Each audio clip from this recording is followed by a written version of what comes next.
And on Saturday, we will pause to reflect on a moment in history that impacted millions of people. January 27th marks International Holocaust Remembrance Day. It's not only a time to pay tribute to the 6 million Jews killed, but also an opportunity to celebrate those who survived. Yeah, Jack Wolf Schwerzens is one of those people, and his daughter is telling his story in the book American Wolf, From Nazi Refugee to American Spy, which chronicles her dad's escape from Nazi Germany and his survival against all odds. So this morning we are joined by author Audrey Birnbaum to share more on this deeply personal story. So good morning, Audrey. Thanks so much for taking the time to be with us. Thank you so much for having me. So this story really is about personal triumph, right?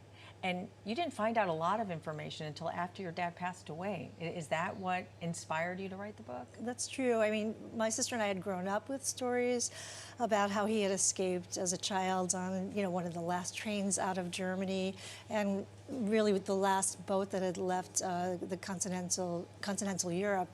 But we were really hazy about the details until after he died, and then we found 350 pages of very carefully detailed, meticulous notes that he had left, and it was an absolutely riveting story, one that I knew one day when I stopped working that I would have to sit down and see if I could tell to as many people who would hear it. Wow. And you grew up here in New York City. I did, yeah. And so you talk a little bit about the journey, that how he got out on the train and the boat, right? But what was one of the most surprising things maybe that you found in over the 300 plus pages? Yeah, so I mean, one of the things is the ships themselves, I really knew nothing about. It wasn't something I had read about, and the ship he was on held 1,200 passengers, but it was a freight ship that was meant to hold 25 people, and the ship was referred to as a floating concentration camp. When it got here, there was actually a lot of press about it when it got here, so I really didn't know much about that. But I think one of the things that struck me was, one, how difficult it was for him to get a visa, and how much, how many obstacles the U.S. put against people emigrating from Europe, unfortunately. That was one of the difficulties. And the other was how hard it was once he got here, and how much prejudice he faced in the U.S. As a German and as a Jew. So he had a lot of identity issues, which I think is part of why people are relating to this book, because it's also an immigration tale, and it's an immigration struggle, and that's part of the survival aspect of it that I think people really like. Right. And why do you think it was that your dad didn't share that part with you, like this whole meticulous gathering of notes? I think that, well, first of all, when he wrote it when he found out that he had prostate cancer, and he thought he was going to die, which fortunately he didn't. Of that, he survived. So that was one of his motivations for writing everything down.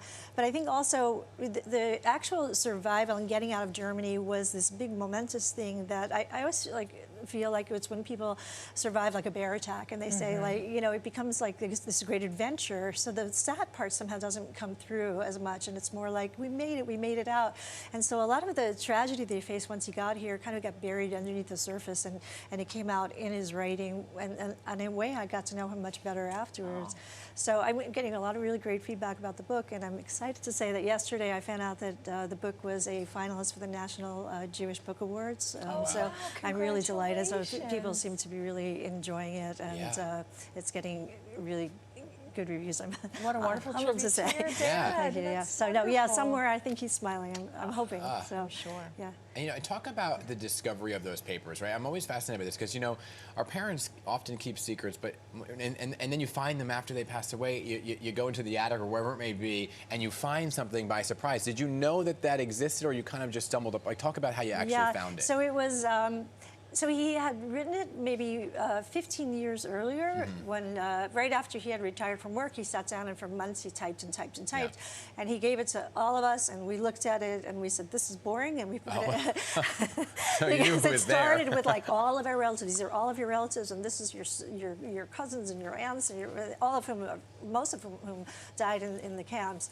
But we took it and we said, "Oh, we know this already," and we put it. I put it in my attic, and it was dusty, and I never looked at it again. I forgot all about it until he died, and then I said to my sister, I'm going to write his eulogy, and I'll take care of it. I said, we're going to tell about how his boat left Portugal, and my sister said, no, his boat left Spain. I'm like, no, Portugal. And she's like, no, Spain. I'm like, we looked at each other and we're like, let's ask Dad. And we're like, no, we can't ask Dad because Dad is not with us anymore. Wow. We said this all, of course, I'm laughing now, because, and there is a lot of humor in the book, but we said it with tears in our eyes, and we realized we don't have a father left anymore. We could ask these questions. And then my mother was like, wait, Right. Dad wrote it all down, don't you remember? And at that time I had just broken my leg. It was a week before my dad died, and I literally dragged my Oh my bottom up gosh. the attic stairs, found the dusty copy, Yeah. blew off the dust, and started to find those details. You know, this sounds like it's definitely a page turner, but it also sounds like it has the makings of a movie. Any chances you would consider something like that? I mean, it's an amazing story. It's a great story because it also ends up as a spy story, because my father went back to Germany when he was in the service, when he was in his 20s, because he had his linguistic skills, and we were in the middle of the Cold War, and we were now we were fighting the communists, and he went to East Germany, and it was there that he kind of came to terms with his German roots, because he had such conflicting feelings about Germany, right? He was proud to be a German, he was homesick for Germany, but of course the Germans had, done him in and thrown him out, and he went back and had to now he had this shield of armor, which was his American service uniform. Wow. And so he felt safe there.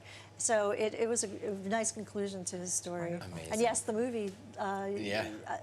you could talk to the directors. I'm all in. We'll put in a good It was word. a rather exciting story. Audrey, yes. incredible. Looking forward to reading this. Thank you. And Thank you so congratulations much. on the awards Award. you're soon to be winning for this, right? Thank you. Thank you.